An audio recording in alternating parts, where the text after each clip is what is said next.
श्रीलंका संकट बरकरार है। बड़ी खबर यह है कि श्रीलंका में लगातार इस्तीफे हो रहे हैं। प्रधानमंत्री का इस्तीफा पहले ही हो चुका है। ऐसी सूरत में पूरी सरकार गिर गई है। लेकिन इस वक्त की बड़ी खबर आपको बता दें कि जो तमाम मंत्री हैं उनके इस्तीफे भी राष्ट्रपति को पहुंचना औपचारिक रूप से शुरू हो चुके हैं। निवेश मंत्री धम्मिका परेरा ने इस्तीफा दे दिया है।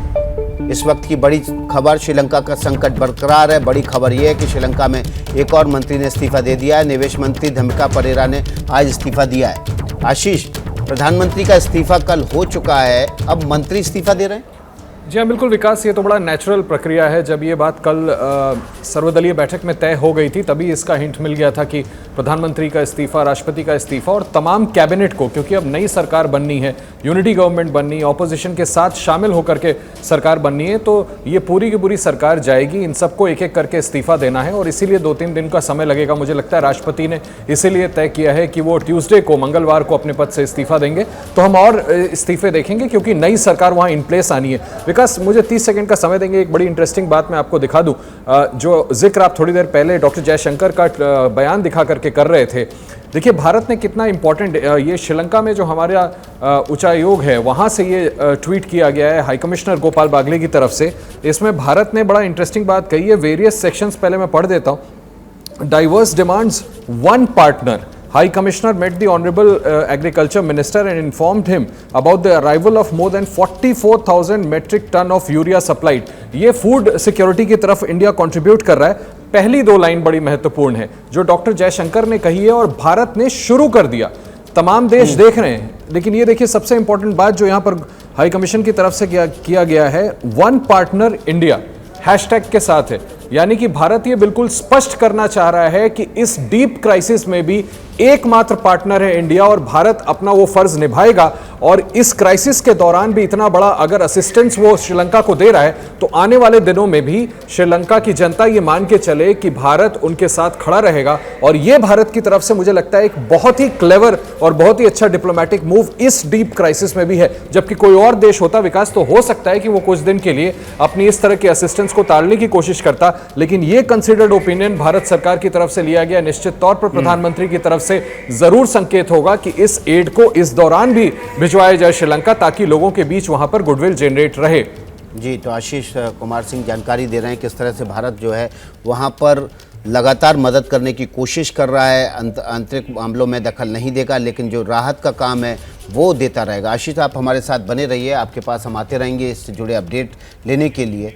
और श्रीलंका में हालात ये हैं कि उसके पास विदेशी कर्ज चुकाने के लिए पैसे नहीं है। ऐसे में जनता के पास ना पेट्रोल है ना डीजल है, ना तो अब तो खाने के भी लाले पड़ गए। भारत का पड़ोसी देश श्रीलंका अपने इतिहास के सबसे बुरे दौर से गुजर रहा है। सबसे बड़ा सवाल, आखिर खुशहाल श्रीलंका को किसने बदहाली की ओर धकेल दिया? देखिए एबीपी न्यूज की एक खास रिपोर्ट। ये तस्वीरें श्रीलंका की राजधानी कोलंबो की हैं। कोलंबो में आम जनता के सब्र का बांध अब पूरी तरह से टूट गया है। हजारों की संख्या में लोग राष्ट्रपति गोटाबाया राजपक्षे के सरकारी बंगले में घुस गए। प्रदर्शनकारी गोटा को होम के नारे लगा रहे थे।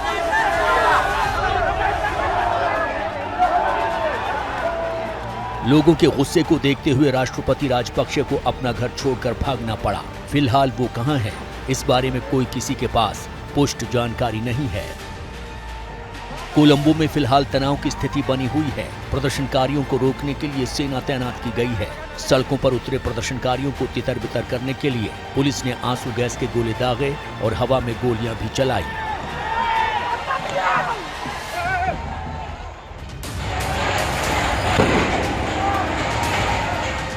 श्रीलंका से आ रही मीडिया रिपोर्ट्स के मुताबिक पुलिस की कार्रवाई में कई लोग घायल भी हुए हैं और उन्हें अस्पताल में दाखिल कराया गया है। जो वीडियो फुटेज सामने आई हैं, उनमें प्रदर्शनकारी राष्ट्रपति भवन में लगी कुर्सियों पर बैठे और स्विमिंग पूल में नहाते दिखाई दे रहे हैं।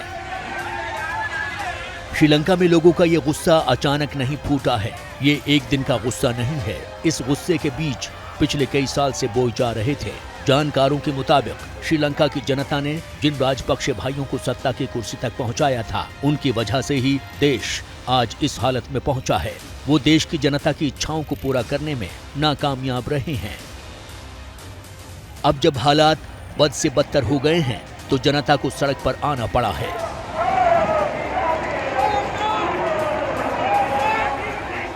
श्रीलंका में बढ़ती कीमतों और जरूरी सामान की कमी के विरोध में लंबे समय से विरोध प्रदर्शन जारी हैं। प्रदर्शन में हिस्सा लेने के लिए देश के कई हिस्सों से लोग कोलंबो पहुंचे हुए हैं। इनमें श्रीलंका के पूर्व क्रिकेटर सनथ जयसूर्या भी शामिल हैं। वो भी प्रदर्शन में शामिल हुए। दिलचस्प बात यह है कि भारी आर्थिक संकट के बीच भी श्रीलंका में क्रिकेट मैच नहीं रुके हैं। इस वक्त गोल में ऑस्ट्रेलिया और श्रीलंका के बीच टेस्ट मैच चल रहा है। प्रदर्शनकारी स्टेडियम के बाहर भी पहुंचे, लेकिन उन्होंने मैच में कोई दखल अंदाजी नहीं की। एबीपी न्यूज संवाददाता अंकित गुप्ता ने श्रीलंका की जमीनी हकीकत को समझने के लिए कुछ दिन पहले श्रीलंका का दौरा किया था। महंगाई, बेरोजगारी और भुखमरी की आग में जल रहे श्रीलंका के हालात को उन्होंने बड़े करीब से देखा। 2.25 करोड़ की आबादी वाले श्रीलंका में पाई पाई को मोहताज हो गए हैं लोग। हर जगह लंबी लंबी लाइनें, खाने की कमी, पेट्रोल की कमी। ऐसे हालात में यहाँ का आम आदमी पूरी तरह निराश हो चुका है। उसे ये नहीं पता कि अगला दिन कैसे गुजरेगा। श्रीलंका में आर्थिक संकट इतना रौद्र रूप ले चुका है कि कल्पना करना मुश्किल है। अंकित को श्रीलंका पहुंचते ही सबसे पहले आने जाने के लिए एक ऑटो रिक्शा की जरूरत महसूस हुई। खोजते खोजते उन्हें मिले राजधानी कोलंबो में ऑटो चलाने वाले चमिंडा पिछले 10-15 साल से ऑटो रिक्शा चला रहे हैं। इन्होंने बताया कि पेट्रोल मिलना अब इतना दूभर हो गया है कि अगले कुछ दिनों में इनके घर पर बैठने की नौबत आ जाएगी। ऑटो चलाना बंद करना पड़ेगा। ऐसे में परिवार को पाले तो कैसे पाले। चमिंडा भी हमारे साथ में है, जो कुछ दूरी से अपने ऑटो को धक्का देकर के ला रहे हैं। क्या वो पेट्रोल खत्म? पेट्रोल नहीं है, बहुत मुश्किल है। गाड़ी नहीं चलाते हो, कैसे खर्चा? घर में बैठेगा, क्या करेगा, कोई खाना दिएगा।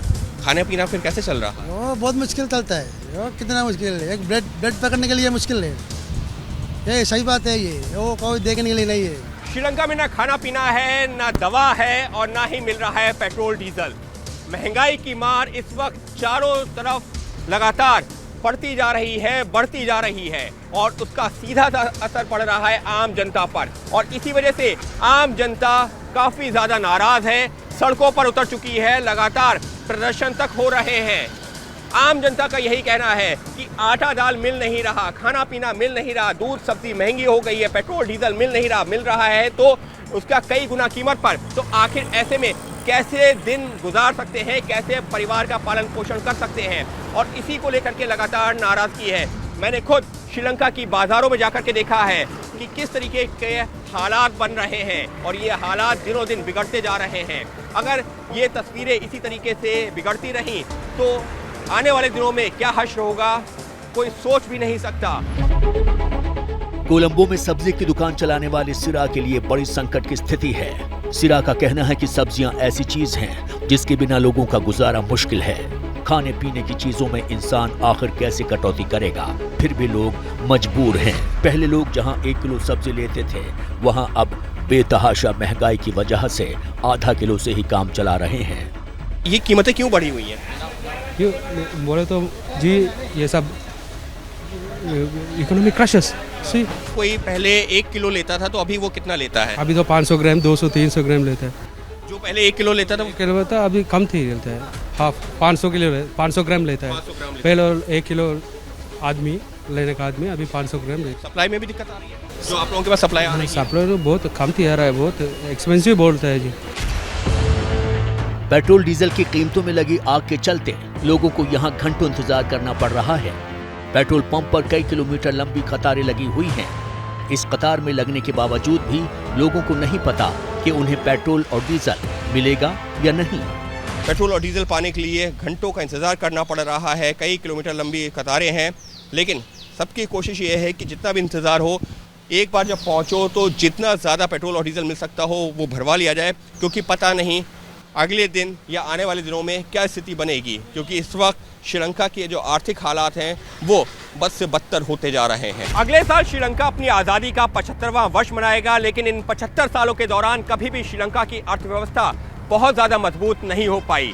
लेकिन पिछले 10 सालों में श्रीलंका की सरकार के आर्थिक फैसलों ने यहाँ की आर्थिक स्थिति का और ज़्यादा बंटाधार करके रख दिया, और इसके लिए जो सबसे ज़्यादा जिम्मेदार माना जा रहा है वो माना जा रहा है राजपक्षे परिवार को और राजपक्षे परिवार से जुड़े दोनों भाइयों को।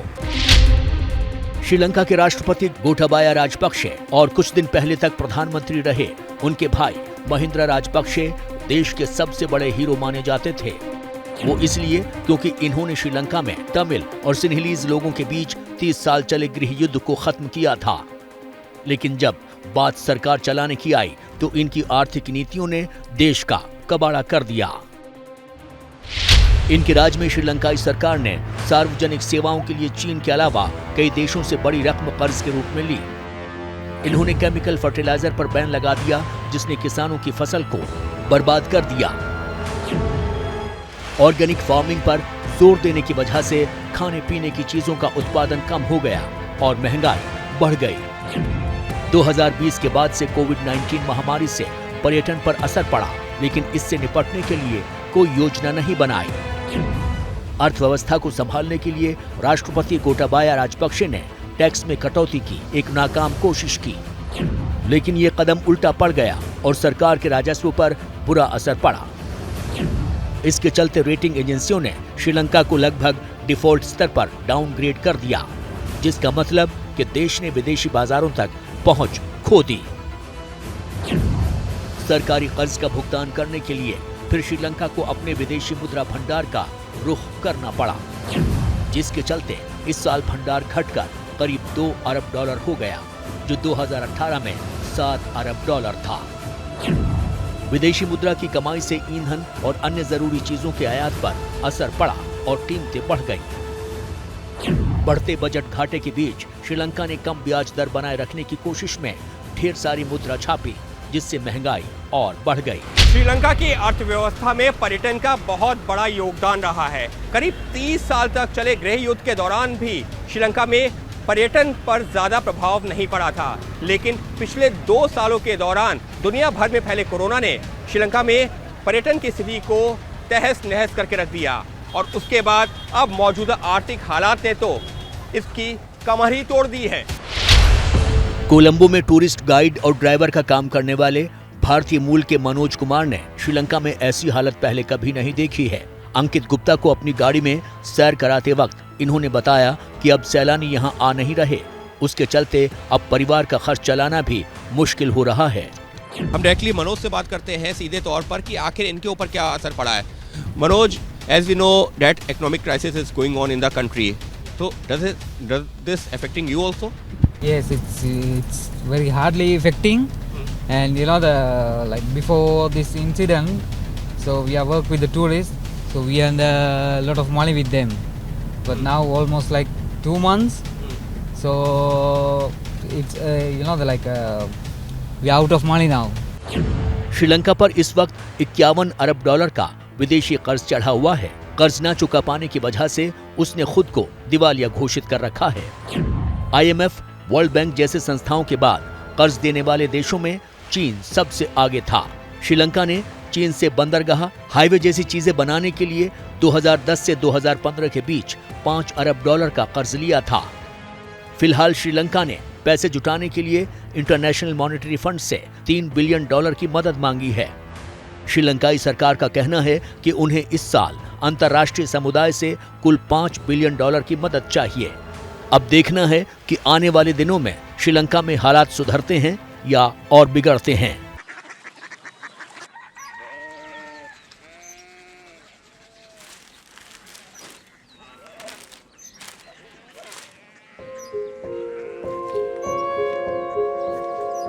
बाबा कोरिया सिटी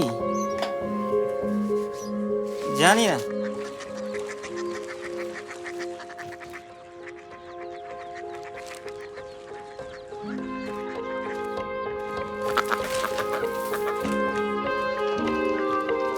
कोरिया सिटी हाँ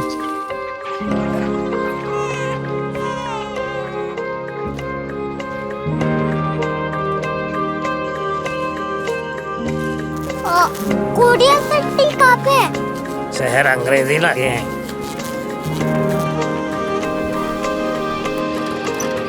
कोरिया सिटी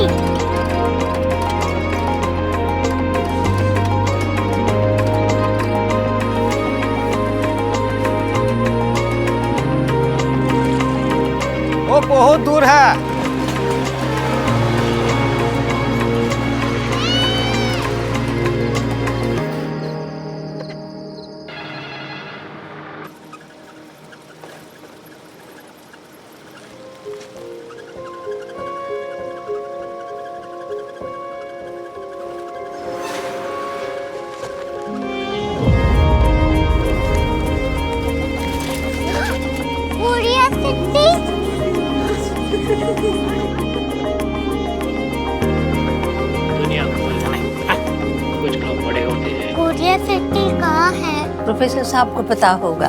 हो, ये छोटा वाला ग्लोब लगता है और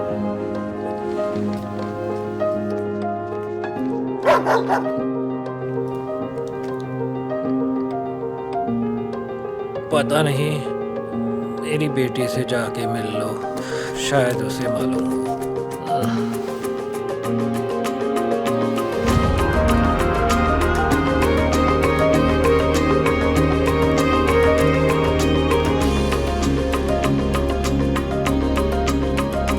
हाय,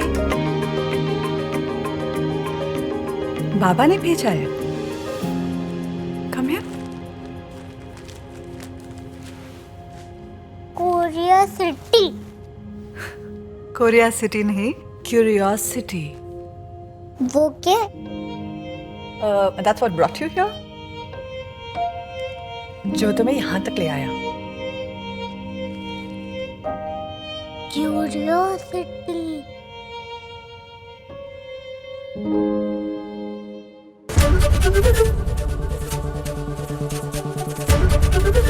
एबीपी न्यूज आपको रखे आगे।